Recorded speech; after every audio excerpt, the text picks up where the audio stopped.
hozir direktorga bitta SMS keldi. Kursingizni sotib olsam, mana 3 kunda iPhone 17 ola olmaymanmi deb so'rashyapti. Конечно, olsangiz bo'ladi. Men oldim-ku degan bo'lar edim, agar maqsadim faqatgina kursimni sotish bo'lganida. Lekin men uchun odamlarning ishonchi har doim muhim bo'lgan, shu sababdan to'g'risini aytaman. Qisqa vaqt ichida bunaqa katta natija haqida o'ylashingiz o'zi xato. Tasavvur qiling, kursni endi sotib oldingiz, o'rganishni endi boshlagansiz yokida hali ish boshlaganingizga hech qancha bo'lmadi. Agar siz bu vaqtda yaxshi harakat qiladigan bo'lsangiz, kuniga topishingiz mumkin 500 ming, 600 ming boshlanishiga. Uyda o'tirib, telefon bilan. Buni o'zi ham yaxshi natija. Lekin mendagi natija, mendagi daromadni xohlasangiz, bilasizmi, ishimni boshlaganimga 2 yil bo'ldi.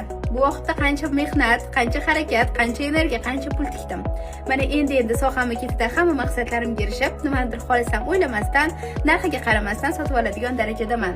Yetasiz, siz ham shu darajaga yetmaysiz emas. Chunki kamida o'zimdek bo'lishingiz uchun kursimda bor bilimimni, 2 yillik bor tajribamni bo'lishaman kursimda.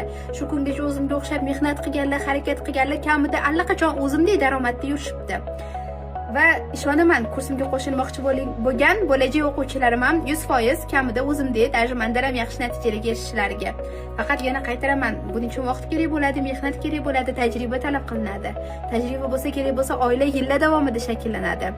Shuning uchun bu fikrni miyangizdan chiqarib tashlang, hech narsa osmondan mana senga deb tap etib tushib qolmaydi.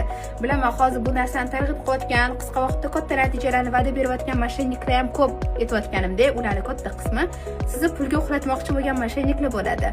Gaplarim haqida chuqur o'ylab ko'rishingizni maslahat beraman. Mashinliklarga bo'lsa aldanib qolmang, ehtiyot bo'ling.